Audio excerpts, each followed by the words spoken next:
पिछले कई महीनों तक मैं जब अलग अलग लोगों से मिल रहा था तो अधिकांश लोग थे जो शेयर बाजार में पैसा लगाते थे।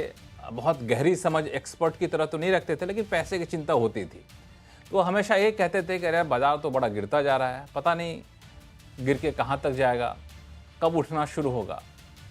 और अब उन लोगों से जब मुलाकात होती है तो कहते हैं अरे बाजार तो अचानक से चल पड़ा, अब क्या चलता ही रहेगा क्या। ऐसे तमाम सवाल लोग पूछते हैं। तो सबसे केंद्र में जो सबसे महत्वपूर्ण सवाल होता है कि क्या बाजार यहाँ से बड़ी रैली के लिए तैयार हो रहा है क्या। ये सवाल आज इसलिए भी पूछा जा रहा है क्योंकि बाजार को डराने वाले जितने भी सारे फैक्टर्स थे अब वो ठंडे पड़ने लग गए हैं। अब बाजार को उठाने वाले फैक्टर्स की आहट सुनाई देने लगी है और कई सारे फैक्टर हैं, आप समझ रहे होंगे। अब ऐसे में आप सोच रहे होंगे कि अगर वाकई बाजार बड़ी रैली को तैयार है तो कहाँ कहाँ बड़े मौके हैं जहाँ पैसे लगाए जा सकते हैं, जिन पैसों को अब तक आपने रोक रखा था। और क्या अमेरिका के सेंट्रल बैंक की तरफ से ब्याज दरों में कटौती के बाद अब आईटी सेक्टर में रौनक लौटने वाली है। अगले हफ्ते से जीएसटी रेट कट लागू होने जा रहा है, इसका असर कहाँ कहाँ दिखने वाला है।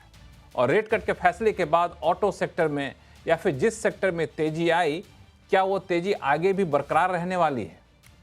ऐसे तमाम सवाल हैं जिसका जवाब आज हम ढूंढने की कोशिश करेंगे आवाज अड्डा में। नमस्कार, मैं हूं लक्ष्मण राय और हमारी इस कोशिश में हमारे साथ देंगे शेयर मार्केट के दिग्गज। हमारे साथ हैं मार्केट एक्सपर्ट सुदीप बंदोपाध्याय जी हैं, जियोजीत इन्वेस्टमेंट के senior vice president Gaurang Shah साहब हैं, पाइपर सेरिका के फाउंडर और फंड मैनेजर अभय अग्रवाल साहब हैं, साइट्रस एडवाइजर्स के फाउंडर संजय सिन्हा साहब हमारे साथ कुछ ही देर में जुड़ेंगे, और हमारे यानी CNBC आवाज के मैनेजिंग एडिटर अनु सिंघल जी हैं। आप सभी मेहमानों का बहुत बहुत स्वागत हमारे शो में। शुरुआत में सुदीप सर आपसे करना चाहूँगा कि कई लोग जो इंतजार में बैठे थे कि बाजार कब उठेगा, अब उनका इंतजार खत्म हो गया, माना जाए? जी बिल्कुल मानना चाहिए। पिछला 3 हफ्ते से मार्केट अगर देखेंगे आप पॉजिटिव टेरिटरी में बंद हुआ। आज थोड़ा बहुत कंसोलिडेशन का माहौल था, पर ओवरऑल ट्रेंड पॉजिटिव है। और अगले हफ्ते से जैसे हम जानते हैं कि नवरात्रि सीजन शुरू हो रहा है, साथ साथ जीएसटी रैशनलाइजेशन का जो बेनिफिट वो 22 मंडे से फ्लो करना शुरू हो जाएगा। तो आई थिंक जो सारे संकेत हैं, यूएस में ब्याज दरें कम कर दिए गए हैं, यूएस और इंडिया की जो ट्रेड नेगोशिएशन है वहां पे भी एक मोमेंटम वापस आया है। तो संकेत तो सारे पॉजिटिव है। देखना ये होगा कि आने वाले दिनों में मार्केट का रुख कैसा रहता है। ऑफ कोर्स एक चीज हमको ध्यान में रखना पड़ेगा कि Q2 के नतीजे जो कि अक्टूबर बिगिनिंग से आना चालू हो जाएगा, वहां पे बहुत कुछ अच्छा नतीजा देखने को नहीं मिलेगा, क्योंकि वो तो क्वार्टर ऐसा ही गया है। पिछला क्वार्टर, ये जो क्वार्टर चल रहा है वो तो ऐसे ही गया है जहां पे ऐसा कुछ खास कुछ नहीं था। और उसमें भी पिछला 15-20 दिन से जब से जीएसटी का अनाउंसमेंट आया है और 22 तारीख से इंप्लीमेंट होगा, इन बिटवीन ये जो पीरियड गया, यहाँ पे स्लो डाउन हो गया था सेल्स। कस्टमर इंतजार कर रहे थे जीएसटी रेट कम होने का। तो इसका नेगेटिव असर थोड़ा सेकंड क्वार्टर नतीजों में देखने को मिलेगा। तो शायद मार्केट में उसका थोड़ा बहुत असर देखने को मिल सकता है। पर बाय एंड लार्ज अगर आप दिवाली तक का एक व्यू ले तो मुझे तो लगता है मार्केट में बहुत अच्छा मोमेंटम, बहुत अच्छा रुख दिखाएगा। बिल्कुल, बहुत अच्छा मोमेंटम, बहुत अच्छा रुख दिखाएगा। अनु सिंघल सर हमारे साथ हमारे मैनेजिंग एडिटर हैं। अनु सिंघल सर, क्या ये माना जाए कि अब बाजार बड़ी रैली को तैयार हो गया है?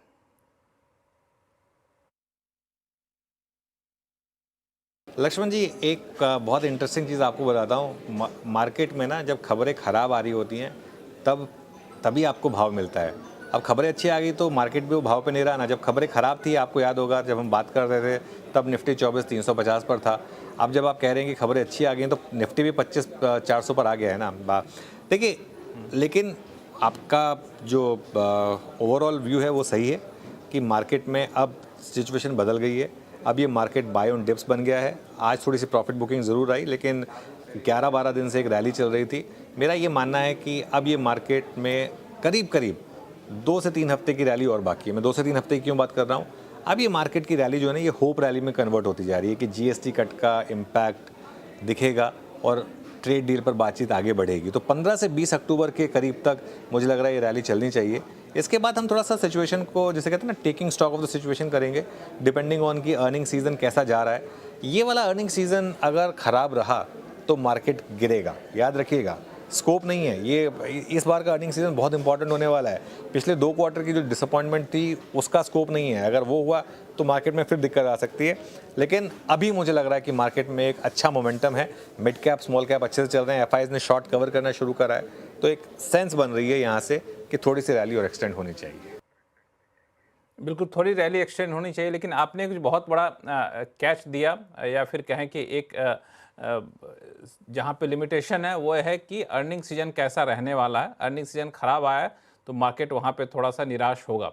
लेकिन इससे पहले सुदीप जी ने बड़ा अच्छा फैक्टर बताया कि जीएसटी कट होने के बाद और जीएसटी लागू होने के बीच का जो समय है, उस दौरान कई सारे सेक्टर में, खासतौर से ऑटो सेक्टर कहें, बड़े कंज्यूमर ड्यूरेबल सेक्टर कहें, वहाँ पे एक ठहराव सा आ गया है कि जीएसटी कट जब लागू होगा तब हम वहाँ पे खरीदारी करेंगे, और इस ठहराव का असर अगले अर्निंग सीजन में देखने को मिलेगा। ये कितना बड़ा कंसर्न होगा गौरांग शाह सर? बहुत बहुत धन्यवाद लक्ष्मण जी, इस मंच पर आमंत्रित करने के लिए। सभी को प्रणाम और शुभ दिन हमारे तरफ से। जी देखिए, नमस्कार। खपत एक ऐसी चीज है, और मैं हमेशा एक चीज कहता हूं कि भारत खपत से चलने वाला देश था, है और रहेगा। थोड़ी बहुत कठिनाई आई थी कुछ चीजों को लेकर के, खास करके अंतर्राष्ट्रीय स्तर से। और मैंने हमारे ही चैनल सीएनबीसी आवाज पर कई बार ये भी कहा है कि सरकार के तरफ से जब भी अनिवार्य समय होगा, तब तक मेरे ख्याल से कदम आगे उठाएंगे सरकार। जो पुरानी नीतियों में बदलाव करना है वो करेंगे, नई नीतियों में अगर कुछ लाना है तो वो लाएंगे। उदाहरण के तौर पर हम सब बात कर रहे हैं जीएसटी के नए अवतार 2.0 की। तो यहाँ पर सिर्फ ये यहाँ नहीं रुकेगा लक्ष्मण जी, और भी नए परिवर्तन आपको सरकार के तरफ से आते हुए दिखाई देंगे जब भी देश को या फिर अर्थव्यवस्था को उसकी जरूरत पड़ेगी। तो ये जो परिवर्तन जीएसटी में हुआ है, मेरे ख्याल से ये जो खपत से जुड़ी हुई रोजमर्रा की चीजें हैं, पहले तो वहां पर आपको बहुत सारी राहत आती हुई दिखाई देगी। फिर आपके पास जो डिस्क्रिप्शन है कि अभी खर्च नहीं करना है लेकिन आने वाले भविष्य में करेंगे, उदाहरण के तौर पर consumer durables, white good appliances, वाहन हो गए, 2 व्हीलर, 3 व्हीलर, 4 व्हीलर, या फिर आपको और कुछ डिस्क्रिशनरी खर्च करना है, तो वहां से आपको तेजी आती हुई दिखाई देगी। और इसके साथ मेरे ख्याल से जो माननीय वित्त मंत्री जी ने बजट में राहत दी थी, 12,75,000 तक आपको कोई टैक्स नहीं भरना है, उसका भी सकारात्मक असर हमारा ये मानना है कि अक्टूबर, नवंबर, दिसंबर के आसपास। तो ये दो तरफा जो योगदान आएगा खपत में, वो खपत क्षेत्र को खास करके जो भी क्षेत्र डायरेक्टली इनडायरेक्टली जुड़े हुए हैं, उस पर एक सकारात्मक असर आएगा। तो ये खपत क्षेत्र पे सकारात्मक असर आएगा। और हमारे साथ अभय अग्रवाल साहब हैं। अभय अग्रवाल साहब, आपने सुना तीनों हमारे मेहमानों की राय, पैनलिस्ट की राय, कि बाज़ार की चाल आगे कैसे रहने वाली है। अगर अर्निंग सीजन को हम लोग थोड़ा सा डिस्काउंट करके चलें तो अब यहाँ से बाज़ार में बहुत गिरावट की संभावना तब नहीं है, कम से कम ये मान के चला जाए। कि देखिए, नमस्कार लक्ष्मण जी। देखिए, जो करेक्शन देखा हमने मार्केट में, जो वीकनेस थी, अनुज ने कहा मार्केट 24,300 तक चला गया था। मुझे लगता है वो एक टेक्निकल करेक्शन था और लार्जली ड्रिवन था कि एफपीआईज की सेलिंग थी कंटिन्यूअसली। मुझे नहीं लगता कोई वो फंडामेंटल करेक्शन था, क्योंकि जो फंडामेंटल्स हैं मार्केट के, ग्रोथ है, वो विजिबल है सबको, उसमें कोई बड़ा चेंज नहीं हुआ है। थोड़ी और ये सर्टेनिटी आई है, फंडामेंटल इंप्रूवमेंट ये हुआ है कि सरकार का पूरा सपोर्ट है इस समय मेक इन इंडिया मूवमेंट में, मैन्युफैक्चरिंग में, कंजम्पशन बढ़ाने पे। तो जो हमारे फंडामेंटल सपोर्ट कर रहा है मार्केट की रैली को, मुझे लगता है वो कंटिन्यू करता रहेगा सपोर्ट करना। और एक जो बड़ा रिफॉर्म अभी बाकी है, जो मैं एक्सपेक्ट कर रहा हूँ इस साल होगा, वो है एक free flow of credit to bottom of pyramid. जो माइक्रो फाइनेंस कंपनीज और जो अनसिक्योर्ड लेंडिंग जो आरबीआई ने पिछले 18 महीने से एकदम चोक कर दी थी, और अभी भी उसका इम्पैक्ट है सिस्टम में। 1 लाख करोड़ की करीब माइक्रो फाइनेंस लेंडिंग कम हुई है पिछले 12 महीनों में। मुझे लगता है नेक्स्ट लेवल रिफॉर्म वो होगा, और वो फिर वापस ड्राइव करेगा रूरल इकोनॉमी को और कंजम्पशन को। तो फंडामेंटली मुझे कोई दिक्कत नहीं है। हो सकता है इस क्वार्टर के रिजल्ट्स शायद इतने अच्छे ना आए, पर मुझे लगता है मार्केट उनके आगे देखेगा, करंट अगले क्वार्टर के रिजल्ट्स को देखेगा। तो फंडामेंटली कोई प्रॉब्लम नहीं है। टेक्निकली जो प्रॉब्लम थी एफपीआई फ्लोज की, वो भी मुझे लगता है जैसे यूएस में रेट कट्स होंगे, वैसे एफपीआईज़ का पैसा इन्वेस्टर्स का वापस इमर्जिंग मार्केट्स की तरफ आएगा, तो वो फ्लोज़ भी इम्प्रूव होंगे। तो टेक्निकली और फंडामेंटली लक्ष्मण जी, मुझे कोई तकलीफ दिख नहीं रही है इस मार्केट में। आई थिंक अगले जैसे ये मार्केट बढ़ेगा, एक वापस इन्वेस्टर्स का एक्सपेक्टेशन अब कॉन्वर्सेशन इस तरफ जाएगा कि क्या ऐसा है जो अभी चला नहीं है जिसको ऐड करें पोर्टफोलियो में। तो I think completely agree with Anuj, ये बाय ऑन डिप्स मार्केट है और कोई भी डिप मिले उसमें इन्वेस्टर्स को उसका पूरा फायदा उठाना चाहिए। बिल्कुल। हमारे साथ संजय सिन्हा साहब भी जुड़ चुके हैं, जो कि साइट्रस एडवाइजर्स के फाउंडर हैं। संजय सिन्हा साहब, हम लोग अब तक चर्चा ये कर रहे थे कि अब बाजार यहाँ से बड़ी रैली को तैयार है क्या, और लोगों की अपनी अपनी राय आई, लेकिन एक मोटे तौर पे हर कोई मान रहे हैं कि बाजार अब गिरावट का दौर खत्म हो चुका है। एक आध फैक्टर है जिस पे थोड़ा सा कंसर्न है, लेकिन आमतौर पे यहाँ से ऊपर ही बाजार जाएगा। आपकी राय क्या है? आपको लगता है कि वाकई बाजार यहाँ से अब बड़ी रैली को तैयार अगर है, तो एक दो फैक्टर जो आपके हिसाब से काम कर रहे हैं, या फिर कहीं इफ एंड बट्स दिख रहा है आपको? लक्ष्मण जी, इस प्रोग्राम में मुझे शामिल करने के लिए धन्यवाद। अगर आप देखें तो एक स्ट्रक्चरल फैक्टर है जो कि बहुत बड़े तौर पे पिछले 8 महीनों में उभर के आया, वो है हमारा डोमेस्टिक इन्वेस्टर का भारतीय बाजार पर विश्वास। अगर आपने देखा होगा, जनवरी से जो गिरावट आई मार्च तक, और उसके बाद जो एक के बाद इवेंट्स हुए, जैसे कि ऑपरेशन सिंदूर हुआ, यूएस के साथ हमारी टैरिफ के जो लफड़े हुए, इन सब के बावजूद अगर म्यूचुअल फंड का फ्लोज अगर आप देखें, या तो वो लमसम फ्लोज देखें या फिर आप एसआईपी के फ्लोज देखें, इसमें एक महीने को छोड़ के किसी भी महीने में डगमगाहट नहीं हुई।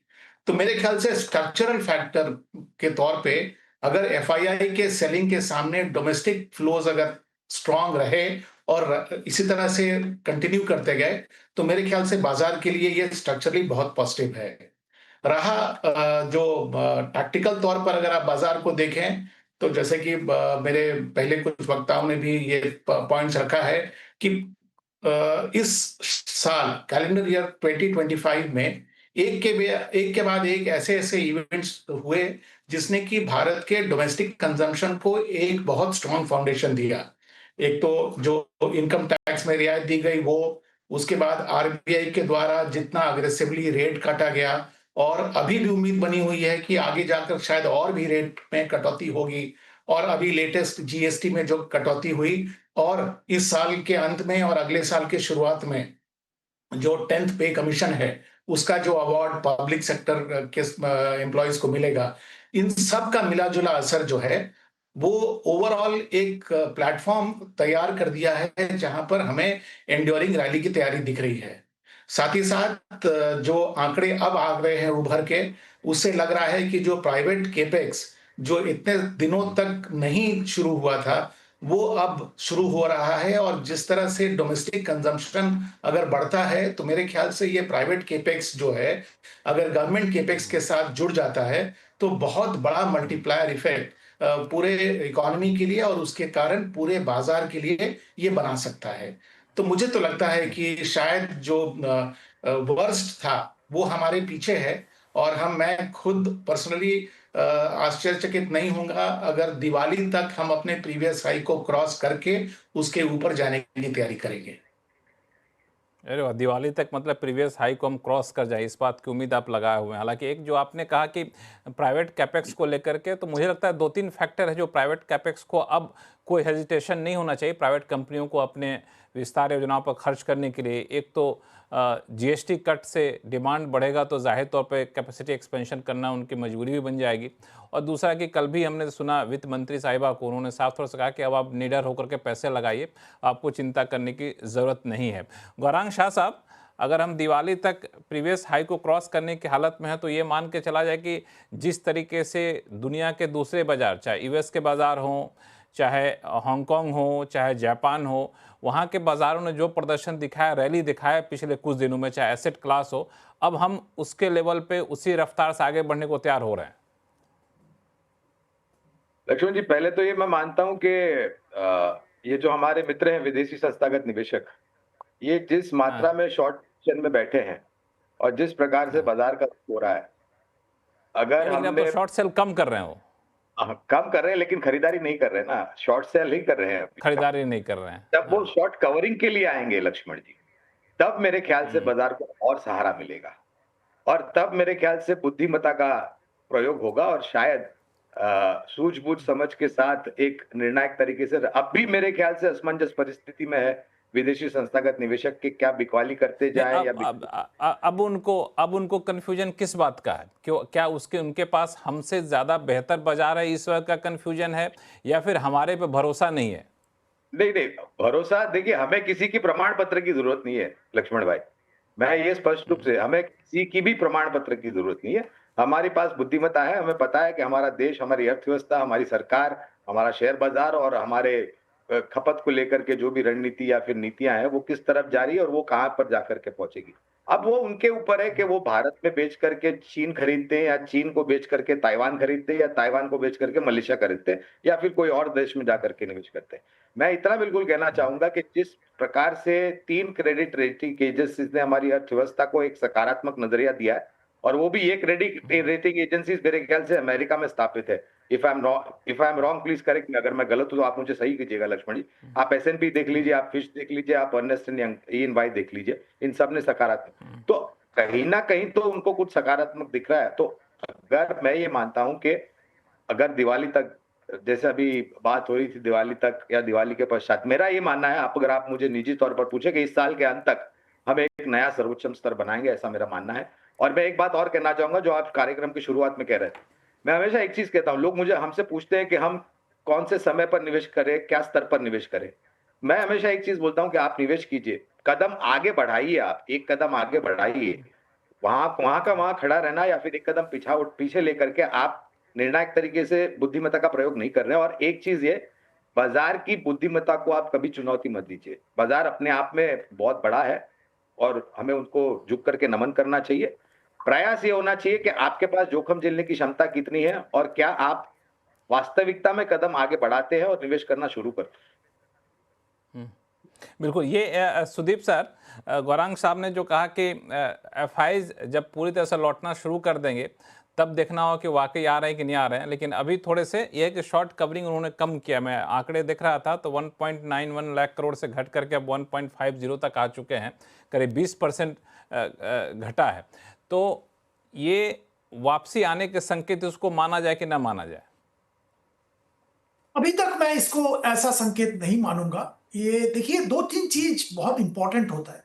पहला फैक्टर जो विदेशी निवेशकों के लिए है कि ब्याज दरें यूएस में कम हुआ है, वो हमारे मार्केट्स के लिए पॉजिटिव है। अभी इमीडिएट इसका असर देखने को नहीं मिला है, पर मैं मानता हूं कि ब्याज दरें अगर यूएस में कम होता रहे तो उनके लिए to invest money in emerging markets like India will become easier, क्योंकि हमेशा वो लोग देखते हैं कि वहां पे क्या ब्याज दर है और जो रिस्क एसेट्स है उसमें क्या रिटर्न मिलने वाला है, तो ये कंपैरिजन करते रहते हैं। तो ये एक पॉजिटिव फैक्टर है उनके लिए। दूसरा जो इनके लिए बहुत ही बड़ा फैक्टर है वो है यूएस और इंडिया का ट्रेड रिलेशन और जो रिलेशनशिप, उसमें क्या स्थिति बनता है, इस पे जरूर विदेशी निवेशक का नजर रहेगा। देखिए, हम लोग बहुत अच्छा कर रहे हैं, जैसे हम सब बात कर रहे हैं, हमारा इकोनॉमी का जो रेजिलियंस है, गौरव भाई बात कर रहे थे, सही, बिल्कुल सही है। पर अगर यूएस का ये ऐसा ही टैरिफ रहा तो आप किसी भी इकोनॉमिस्ट का आंकड़ा ले ले, करीब 0.5 से 0.8% तक इंडिया का जीडीपी अफेक्ट हो सकता है, ऐसा माना जा रहा है। और वो एक बड़ा फैक्टर है और विदेशी निवेशक के मन में ये भी जरूर काम कर रहा है। इसके ऊपर आपको ये भी ध्यान में रखना होगा कि इंडिया में वैल्यूएशन चीप नहीं है। मतलब ऐसा नहीं है कि सस्ते में उनको शेयर मिल रहा है, वैल्यूएशन रिच है, वैल्यूएशन कुछ हद तक फुल है। तो इस वैल्यूएशन में अगर उनको खरीदारी करना है तो उनका नजर जरूर जीडीपी का पोटेंशियल ग्रोथ क्या है उस पर रहेगा, और वहां पे अगर कोई रुकावट, जैसे ये 50% टैरिफ वाला जो इश्यू है, ये जरूर उनके मन में प्ले कर रहा होगा।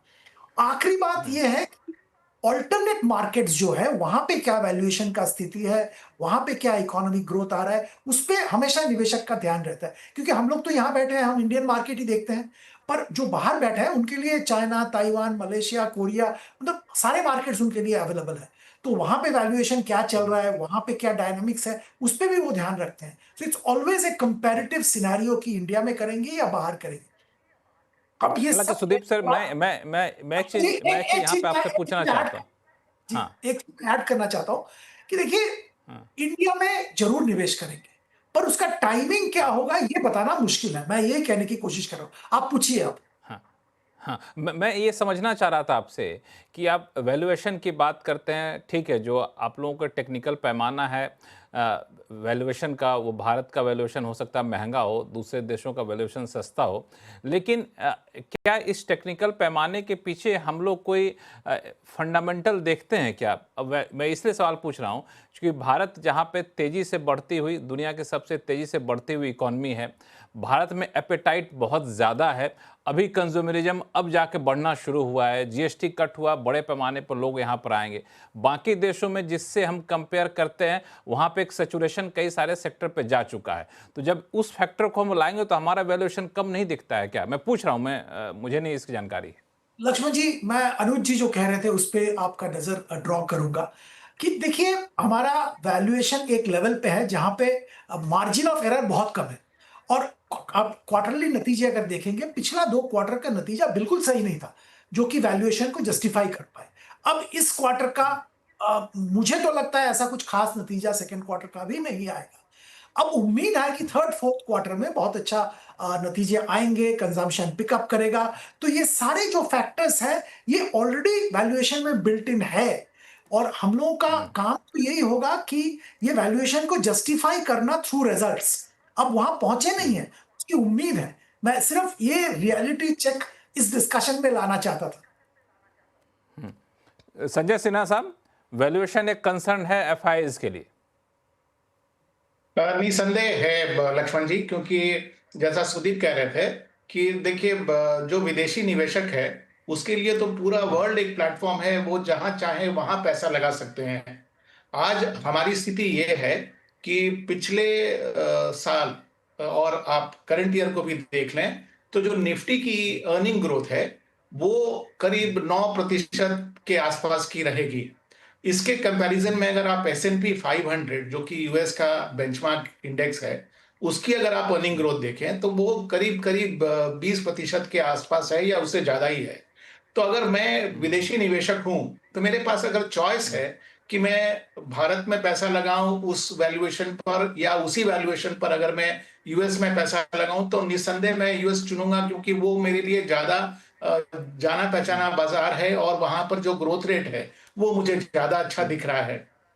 तो ये एक मापदंड जरूर है जो उनके दिमाग पर हावी होगा। लेकिन दूसरी बात जिसका महत्व हमें अब ज्यादा दिखेगा वो ये है कि जब फेड ने एक रेट कट किया है और 2 और करेंगे, उसके बाद अगर उसके बाद जैसा पहले भी होता आया है जब लो रेट रहा है तो फॉरेन इंस्टीट्यूशनल इन्वेस्टर्स का पैसा इमर्जिंग मार्केट्स में आता है। और इमर्जिंग मार्केट्स में अगर वो इंडिया स्पेसिफिक पैसा न भी आए तो जो इमर्जिंग मार्केट में हमारा हिस्सा है वो पैसा तो मेरे पास आएगा ही। तो मेरे ख्याल से जो बहुत एक्सेसिव नेगेटिव फ्लोज हमने देखा है फॉरेन इंस्टीट्यूशनल इन्वेस्टर से, वो फ्लोज या तो उसकी मात्रा कम हो जाएगी या न्यूट्रल होगी, या हो सकता है जैसा कि अगर टैरिफ पर हमारा संधि अच्छा हो जाता है तो वो हो सकता है भारत के लिए पॉजिटिव भी हो जाए। ये पॉजिटिव भी हो जाए, लेकिन दो चीज़ें हैं अभय अग्रवाल साहब। एक वैल्यूएशन, वैल्यूएशन के फ्रंट पे बहुत तेज़ी से स्थिति सुधरेगी, इसकी संभावना है क्या? दूसरा कि ग्लोबल फैक्टर, ट्रंप ने जिस तरीके के संकेत पिछले एक हफ्ते में दिए हैं और अब विदेश मंत्रालय के बयान भी आ रहे हैं, अलग अलग सरकार के बयान आ रहे हैं कि हम लोग बहुत जल्द ट्रेड डील की तरफ आगे बढ़ रहे हैं और ट्रेड डील होने की गुंजाइश काफ़ी ज़्यादा दिख रही है अब, जो बिल्कुल पहले ठहराव सा आ गया था। तो एक तो ये फैक्टर रहा, जो एफआईज अब तक दूरी बनाए हुए थे वो शायद आते हुए देखें, लेकिन वैल्यूएशन के फ्रंट पे बहुत जल्दी सिचुएशन सुधरेगा नहीं। तो आपके असेसमेंट क्या कहता है एफआईज को लेकर के? जी लक्ष्मण जी, देखिए, एक सब चिंता करते हैं कि इंडिया का वैल्यूएशन बहुत हाई है, पर इंडिया का वैल्यूएशन जो है बहुत स्क्यूड है। हम निफ्टी के वैल्यूएशन की बात करते हैं, उसमें से करीब 35% बैंक्स और फाइनेंशियल सर्विसेज इंडस्ट्री है, और जो जिन्होंने मुझे लग रहा है कि अब इम्प्रूवमेंट है नंबर्स में, तो हमें अर्निंग्स ग्रोथ दिखेगी वापस 15% की तरफ जाती हुई। दूसरी तरफ जो आईटी सर्विसेज इंडस्ट्री है उसका बहुत ही डिसअपॉइंटिंग ग्रोथ है, तो जो प्रेशर डाला है वैल्यूएशन पे। तीसरा जो कंजम्पशन स्टॉक्स है उसमें भी हमने ज़्यादा ग्रोथ नहीं देखी है। पर प्रॉब्लम यह है कि सिर्फ एक निफ्टी के वैल्यूएशन को देख के आप ये जज नहीं कर सकते हैं कि एफपीआईज का पैसा सिर्फ निफ्टी स्टॉक्स में आएगा और निफ्टी की वैल्यूएशन हाई है तो वो पैसा नहीं आएगा। आई थिंक निफ्टी के बाहर जो ग्रोथ अपॉर्चुनिटीज हैं, जो नए सेक्टर्स एमर्ज हो रहे हैं और उन सेक्टर्स में नई कंपनीज एमर्ज हो रही हैं जो इंडिया की नेक्स्ट $5 ट्रिलियन की मार्केट कैप एडिशन को ड्राइव करेंगी, अपॉर्चुनिटीज वहां पे हैं लक्ष्मण जी। और आई थिंक जो एफपीआईज भी हैं इंडिया को देखते हैं, वो देखते हैं एज अ ग्रोथ मार्केट, और ग्रोथ में जो अपॉर्चुनिटीज इंडिया में हैं, domestic consumption plus make in India for rest of the world जो है, वो मुझे नहीं लगता चाइना के अलावा फ्रैंकली किसी भी और देश में है। तो अपॉर्चुनिटी स्पेस जो है एफपीआईज के लिए जिसको डिप्लॉय कर रहे हैं इमर्जिंग मार्केट्स में, कि आप $5 ट्रिलियन की मार्केट कैप एडिशन में पार्टिसिपेट कर सकते हैं, वो कितने मार्केट हैं? मतलब आप एमएससीआई इमर्जिंग मार्केट में दूसरे भी मार्केट है, ताइवान भी है, कोरिया है, जिनका वेट ऑलमोस्ट इंडिया के बराबर है। तो मुझे नहीं लगता कि इंडिया का वेट एमएससीआई इंडेक्स में, इमर्जिंग मार्केट इंडेक्स में ताइवान और कोरिया जितना होना चाहिए। चाइना से कम रहेगा वो मैं समझ सकता हूँ, पर तो ये जो ग्रोथ जो हमारा वेटेज है एमएससीआई इंडेक्स में वो इटसेल्फ बढ़ेगा। तो एफपीआई रिवर्सल जो हमने देखा है, जो फ्लोज आउट देखे हैं, मुझे लगता है कि ये थोड़े समय की बात है जब वापस एफपीआई का पैसा आएगा, जब हमारे ग्रोथ के नंबर्स अच्छे दिखने लगेंगे वापस से, और इंडिया को उनको भी ट्रस्ट आएगा कि इंडिया एक वापस ग्रोथ मार्केट बन रहा है। तो आई थिंक थोड़े दिन की बात है। अच्छी बात यह है कि उनका पैसा जा रहा था तभी हमारा मार्केट कंसोलिडेट हुआ, और तब भी ऑलमोस्ट 3% ही दूर है न्यू हाई से। तो 3% दूर हैं आप न्यू हाई से, जबकि एफपीआई का पैसा अभी भी वापस जा रहा है। तो आप सिर्फ इमेजिन कर सकते हैं कि डीआई का इन्फ्लोज पॉजिटिव रहे प्लस एफपीआई का रिवर्सल हो तो इस मार्केट का लेवल क्या होगा। आई थिंक हम महीने भर बाद जब इसी शो पे आपके साथ बात करेंगे तो आई थिंक कॉन्वर्सेशन ही अलग होगी फिर। हालांकि आपने बड़ा इंपॉर्टेंट बात कही कि एफआईज जाते भी रहे, सिर्फ डीआई के बदौलत हम लोग इतना स्ट्रांग मोमेंटम बना के रखे हुए हैं। जब वो आना शुरू कर देंगे, और डीआई तो यहाँ के हैं ही, तो फिर देखना होगा कि बाजार क्या रंग लाता है। गौरांग शाह साहब, वही इसी की मैं बात कर रहा था कि जब वो लौट के आएंगे तो मेरे ख्याल से हमारे बाजार को और सहारा मिलेगा।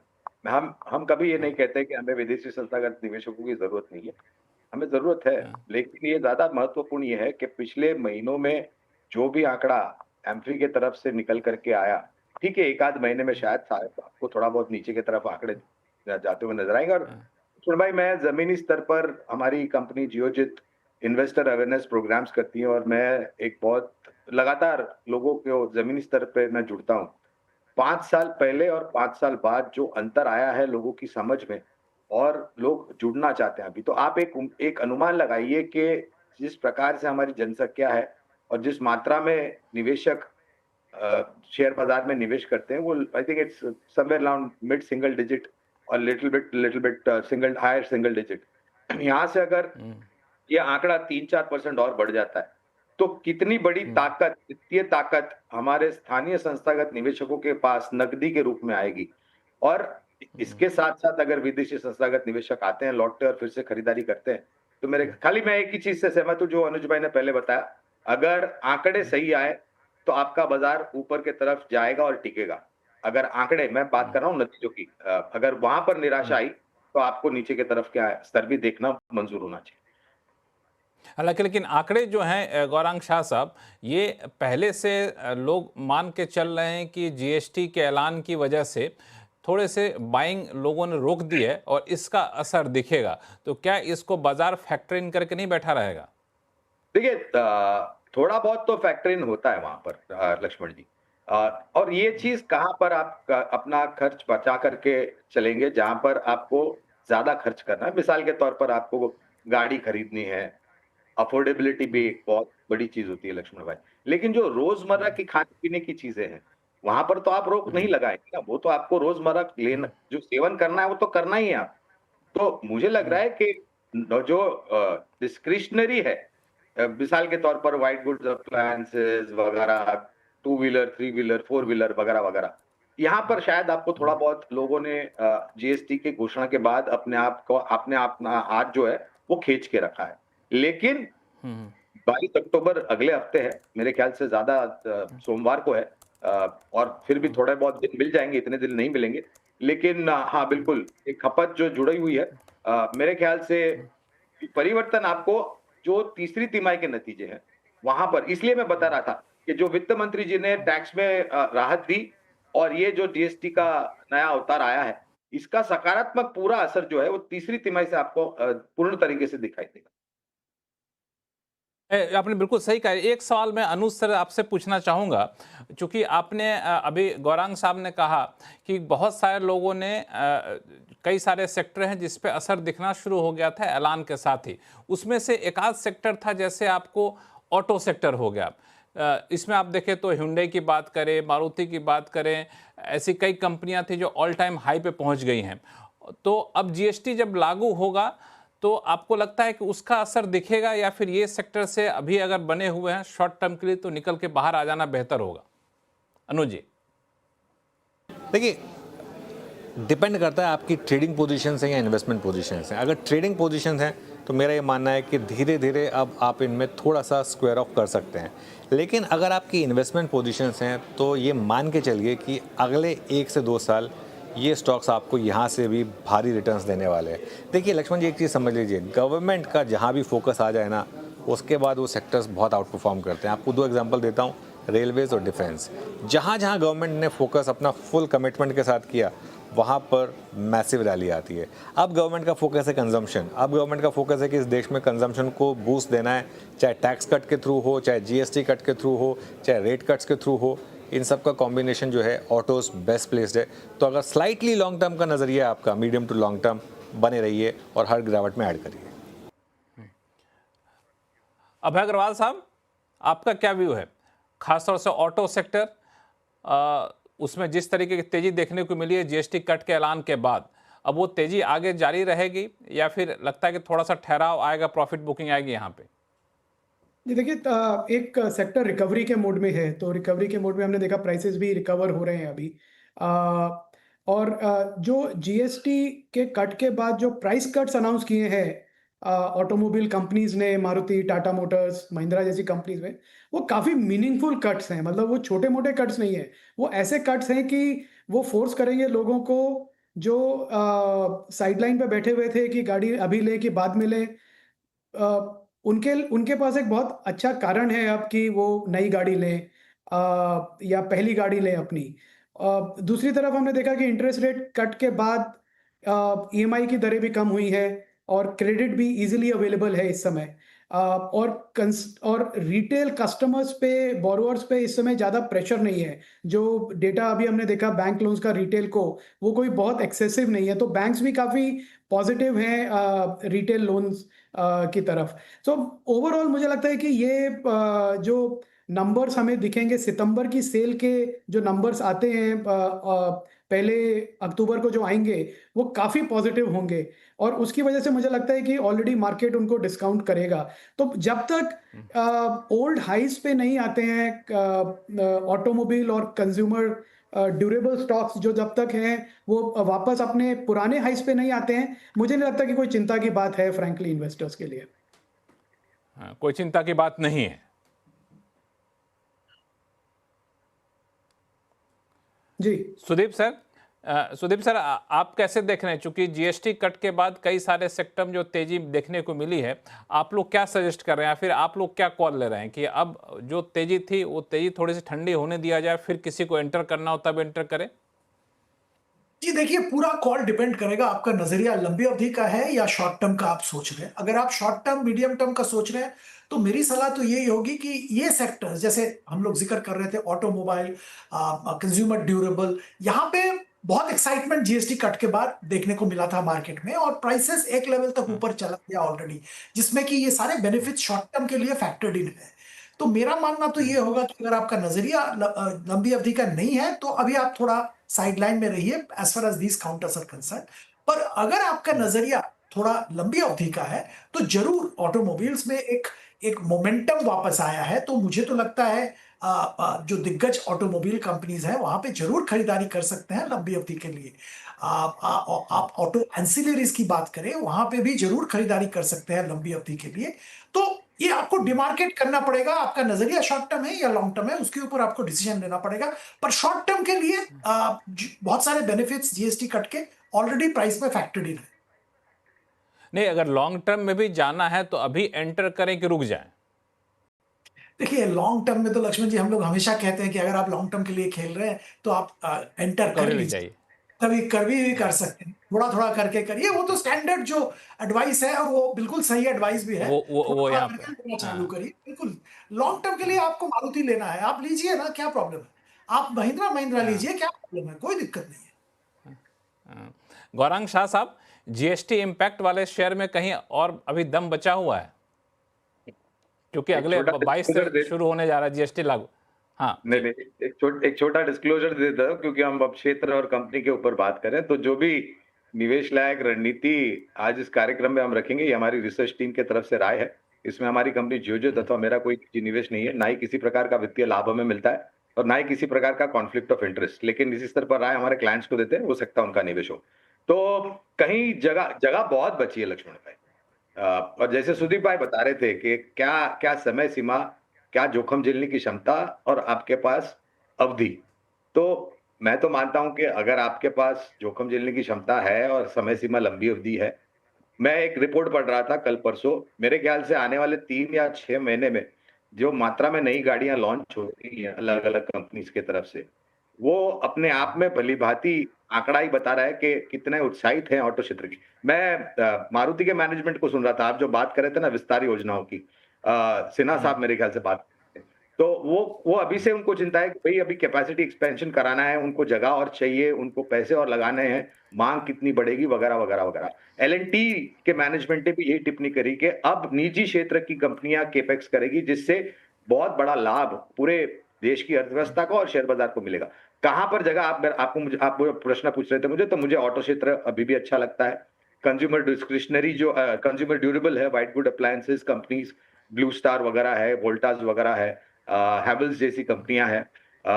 सुदीप भाई ने एमएनएम की बात करी, टाटा मोटर भी अच्छा लगता है। थोड़ी दिक्कत है जेएलआर को लेकर के, वो छोटी मध्यम अवधि के लिए। दो पहिया वाहन बनाने वाली कंपनियों को तो मेरे ख्याल से सबसे बड़ा लाभ मिलेगा। एक तो अच्छी बारिश हुई वो, दूसरा ये टैक्स में राहत। तो जो entry level segment engine capacity wise जो राहत मिल रही है जीएसटी में, तो टू व्हीलर्स और थ्री व्हीलर्स को मेरे ख्याल से सबसे बड़ा लाभ मिलेगा। इसके साथ में लग रहा है कि ट्रैक्टर और एग्री इक्विपमेंट बनाने वाली कंपनियां हैं, इनको लाभ मिल सकता है। अगर आप थोड़ा बहुत रिस्क ऑन है आपके पास, तो मेरे ख्याल से जेम्स एंड ज्वेलरी क्षेत्र जो है वो भी हमें काफी अच्छा लगता है। तो ये सारे सेक्टर जो अच्छा लगता है।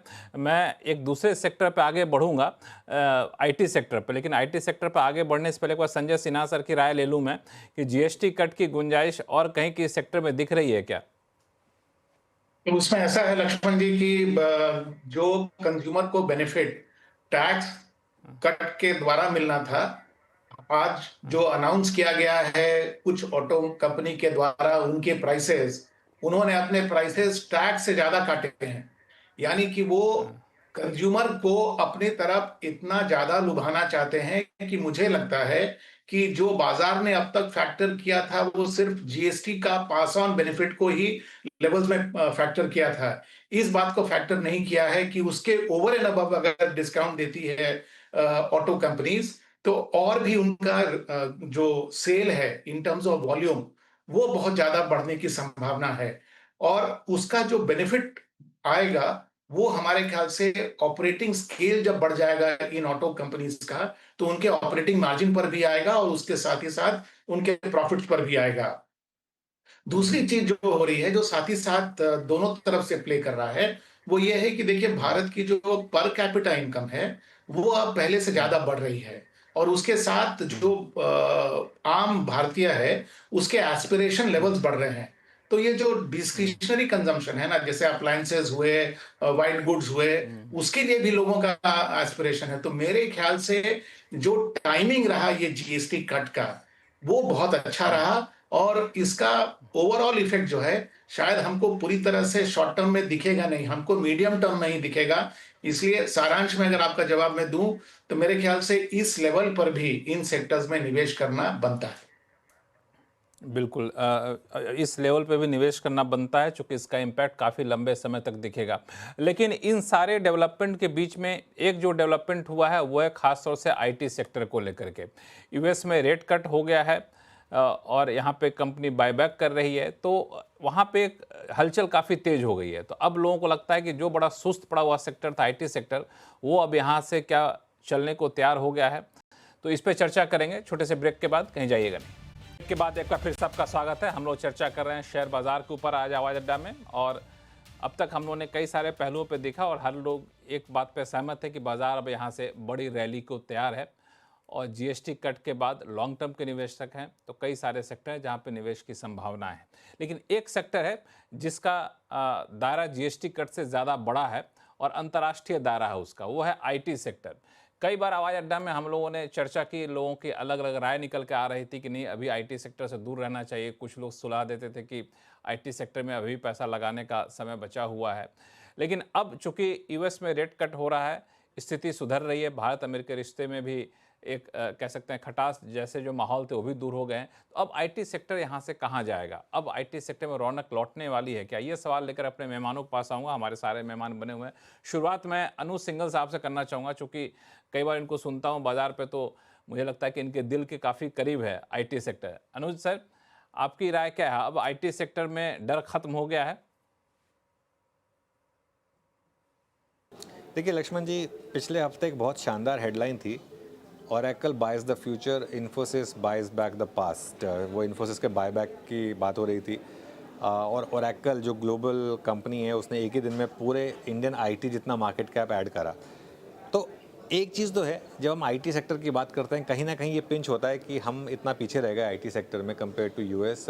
लेकिन all said and done, IT sector में भी 5-6% की रैली बाकी है। ये और कुछ नहीं तो एक टेक्निकल रैली है। एक एक्सट्रीमली ओवरसोल्ड इंडेक्स था जो अब 200 डे मूविंग एवरेज की तरफ धीरे धीरे बढ़ रहा है। प्लस फेड ने भी कहा है कि अब वो इस साल शायद 2 रेट कट और करेंगे। रेट कट एनवायरनमेंट में normally Nasdaq, IT stocks, new age stocks ये अच्छा करते हैं। तो मेरे ख्याल से आईटी स्टॉक्स में भी और 5 से 6% की रैली मुझे लग रहा है अभी बाकी है। गौरांग शाह साहब, आईटी सेक्टर। तो लक्ष्मण जी, आपको याद होगा पिछले आवाज अड्डा शो में हमने आईटी क्षेत्र पर ही चर्चा करी थी और मैंने एक टिप्पणी करी थी, खास करके 2 अप्रैल के पश्चात जब माननीय राष्ट्रपति अमेरिका के ट्रम्प साहब ने टैरिफ की घोषणा की 180 से ज्यादा देशों के ऊपर। तब मैंने एक टिप्पणी करी थी, काफी लोगों ने, दूर रहने की तो बात अलग है लक्ष्मण जी, लेकिन काफी लोगों ने तो मरणोपरांत लेख लिख दिया था। ये टिप्पणी मैंने आप ही के कार्यक्रम में की थी आवाज अड्डा में, अगर आपको याद हो तो। तब भी जी उसके जी बिल्कुल। पहले आज के तारीख में आने वाले भविष्य में, देखिए मैं बिल्कुल मानता हूं कि जिस प्रकार से आईटी क्षेत्र के नतीजे आए पहली तिमाही के, उसमें किसी प्रकार का उत्साह या हर्षोल्लास देखने नहीं मिला। क्या वो जो नकारात्मक परिस्थिति आंकड़ों को लेकर के पहली तिमाही में जो थी, वो क्या दूसरी तिमाही में आ सकती है? बिल्कुल आ सकती है, इसमें कोई दो राय नहीं है। थोड़ी बहुत झलक क्या तीसरी तिमाही में पड़ सकती है, तो कुछ कंपनियों में पड़ सकती है। लेकिन अगर मैं 1.5 या 2 साल का नजरिया रखता हूं, मुझे लग रहा है कि हमारी रिसर्च टीम की तरफ से दिग्गज, मझौली और छोटी, ये तीनों में आईटी क्षेत्र में खरीदारी की राय है। और ये ब्याज दरों की कटने की जो सिलसिला शुरू हुआ अमेरिका में, 25 बेसिस कटी इस साल।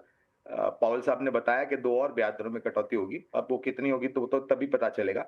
लेकिन ये कहीं ना कहीं संदेश देता है कि अमेरिका में जो एक डर या भय था, धीमापन का, अर्थव्यवस्था ठप होना, बजटरी और नॉन डिस्क्रिशनरी स्पेंड में बहुत बड़ी बड़ी कटौती आना, वो अब मेरे ख्याल से धीरे धीरे करके ओझल हो चुका है। तो हमें आईटी क्षेत्र तब भी पसंद आता था, आज भी आ रहा है और भविष्य में भी आएगा। अभय अग्रवाल साहब, आप लोगों ने अब आईटी सेक्टर में पैसा लगाना शुरू कर दिया है कि नहीं? नहीं, बिल्कुल नहीं। और कोई प्लान नहीं है लगाने का काफ़ी लंबे समय तक। मुझे लगता है कि हमारी जो आईटी तो सर्विसेज ऐसा कंपनी करिए, है नहीं वो नहीं सुनिए, तो ऐसा नहीं नहीं, अगर प्लान नहीं है लगाने का तो पहले आप गौरांग शाह साहब से निपट लीजिए। गौरांग शाह साहब क्यों करें, उनका काउंटर करिए। नहीं, नहीं, मैं गौरांग शाह जी की बहुत रिस्पेक्ट करता हूँ। और देखिए, मार्केट में व्यूज़ नेगेटिव पॉजिटिव होते हैं, क्योंकि अगर कोई बेचेगा तभी कोई लेगा। तो ऐसे ही चलता है मार्केट, ऐसे ही सेक्टर रोटेशन होते हैं। तो मेरा गौरांग जी से बिल्कुल कोई मतभेद नहीं है। मेरा जो व्यू है वो ये है कि मैं भी चाहता हूँ कि हमारी आईटी सर्विसेज कंपनीज अच्छा करें। मैं फ्रैंकली ये चाहता हूँ क्योंकि अ, वो अच्छा करेंगे तो एज़ इन्वेस्टर्स हमें भी अपॉर्च्युनिटी स्पेस बड़ा होगा इन्वेस्ट करने के लिए। प्रॉब्लम बस ये है कि जो सर्विसेज कंपनी है हमारी वो सिर्फ़ सर्विसेज पे ही फ़ोकस करती रह गई हैं, जबकि बाकी दुनिया जो है वो प्रोडक्टाइज़ हो गया है आईटी बिज़नेस। तो जो कस्टमर्स भी हैं यूएस में या ग्लोबल बड़े कस्टमर्स हैं, बैंक्स हैं, वो सब प्रोडक्ट्स खरीद रहे हैं। आईटी सॉल्यूशंस जो खरीदते हैं, अब सर्विसेज नहीं खरीदते हैं, प्रोडक्ट्स खरीदते हैं। तो हम अभी भी उन प्रोडक्ट्स को लेके किसी थर्ड पार्टी के प्रोडक्ट्स को लेके उस पे थोड़ा सर्विसेज ऐड करके बेच रहे हैं और ये कारण है हमारी स्लो ग्रोथ और मार्जिन प्रेशर का। और जो मैं अभी देख पा रहा हूँ, मुझे नहीं लगता कि कोई भी चेंज है उसमें। इनफैक्ट ये जो इन्फोसिस का बायबैक भी हुआ, मुझे लगता है बहुत ही एक वीक सिग्नल है एक लीडिंग कंपनी से जो ग्रोथ के लिए स्ट्रगल कर रही है। अगर वो 20% ग्रो कर रहे होते और बायबैक करते तो मैं बहुत खुश होता कि देखिए आप इतना प्रॉफिट बना रहे हैं कि आप इन्वेस्टर्स को पैसा वापस दे रहे हैं। पर एक ऐसे एनवायरनमेंट में जब 2-5% आपकी ग्रोथ है और आप बजाय इसके कि आप एक बड़ा 18,000 करोड़ का कोई एक्विजिशन करें या प्रोडक्ट पे फोकस करें, आप उसको इन्वेस्टर्स को दे रहे हैं। मैसेजिंग क्या है कि देखिए ये 18,000 करोड़ आप रख लीजिए शेयर होल्डर्स क्योंकि हमारे पास कोई अपॉर्चुनिटी नहीं है ग्रो करने की। दूसरी तरफ मिस्ट्रल एआई जैसी कंपनी है जिसमें वो इन्वेस्ट कर सकते थे $1.5 बिलियन, अभी उन्होंने रेज़ किया। तो प्रॉब्लम ये है लक्ष्मण जी कि इनोवेशन, प्रोडक्टाइज़ेशन, कॉम्पिटिटिवनेस पे कोई फ़ोकस नहीं है। तो ये कहना कि कब वो आएगा, अभी तो मुझे तो नहीं दिख रहा है कहीं भी, पर मैं डेफ़िनेटली एक्सप्लोर करता रहता हूँ कि कोई भी कंपनी ऐसी है जो मिड साइज़ है या स्मॉल कैप हो, जो कि प्रोडक्ट पे फ़ोकस कर रही है। आई थिंक वहाँ पे एक अपॉर्च्युनिटी है। अदरवाइज़ मैं कंप्लीटली अनुज से एग्री करता हूँ कि थोड़ी एक कैच अप रैली हो सकती है, वैल्यू बेस्ड बाइंग की जैसे फ्लोज़ इम्प्रूव होंगे। पर उससे ज़्यादा अगले 12 महीने में रिटर्न बने कोई मार्केट का आउट परफॉर्म करके, ये मेरी बिल्कुल एक्सपेक्टेशन नहीं है आईटी सर्विसेज सेक्टर से। गौरांग शाह साहब, अभय जी का कहना है कि कोई आईटी कंपनी प्रोडक्ट पे बहुत फोकस नहीं कर रही, जो कि आजकल मार्केट में डिमांड है। वो मौजूदा प्रोडक्ट को वैल्यूएशन करके देती है और ये इनका बड़ा कंसर्न है आईटी सेक्टर को लेकर के, और इस वजह से बहुत ज़्यादा पॉजिटिव नहीं है ये। आप पॉजिटिव किस वजह से हैं? देखिए, मैं ये बिल्कुल मानता हूँ कि स्टैग्नेशन है, इसमें कोई दो राय नहीं। इसलिए मैंने क्या कहा, मैंने कहा कि अगर आपका 1.5 साल से ज़्यादा का नज़रिया है, तो ही आप आईटी क्षेत्र में आकर के निवेश कीजिए, और ये भी ध्यान में रखिए कि बहुत शानदार या आउट परफॉर्म रिटर्न आपको नहीं मिलेगा। देखिए, ये भी एक वास्तविकता है लक्ष्मण जी, कि आईटी क्षेत्र एक ऐसा क्षेत्र है जिसमें इनोवेशन जो है वो निरंतर होता रहता है। और कहीं न कहीं आईटी क्षेत्र की कंपनियों को और मैनेजमेंट को मेरे ख्याल से धीरे-धीरे एहसास भी होने लगा है कि इस प्रकार से ये काम करेंगे तो वो एक स्टैग्नेशन जैसा एक पॉइंट आ जाएगा। तो जो मैं इसलिए पॉजिटिव हूँ क्योंकि जो जिस तरीके से इनोवेशंस और टर्न अराउंड हो रहे हैं आईटी क्षेत्र में, तो क्या पता 3 महीने बाद परिस्थिति पूर्ण रूप से बदल जाए। लेकिन ये बड़ी कंपनियां इनोवेशन करने लगेंगी, नए नए प्रोडक्ट बनाने लगेंगी, इसके कोई संकेत कहीं से मिल रहे हैं क्या, संजय सिन्हा सर? जरूर ठीक, क्योंकि अगर आप भारतीय आईटी कंपनीज की हिस्ट्री को देखें तो ये अपना प्रेजेंस इन्होंने बनाया Y2K के अपॉर्चुनिटी पर, और उसके बाद अगर आप देखें तो समय समय के हर समय इन कंपनीज ने अपने आप को जिस तरह की परिस्थिति रहा उसके अनुसार उन्होंने अपने आप को ढाला है। इनफैक्ट करीब 3 साल पहले एक बहुत बड़ी भारत की आईटी कंपनी ने ये डिक्लेयर किया कि 30% जो उनका आउटपुट है वो अब डिजिटल है, जो कि पहले नहीं हुआ करता था। आज मेरे ख्याल से आईटी क्षेत्र में जो हो रहा है वो दो चीजें हैं, एक सेंटिमेंट और दूसरा फंडामेंटली।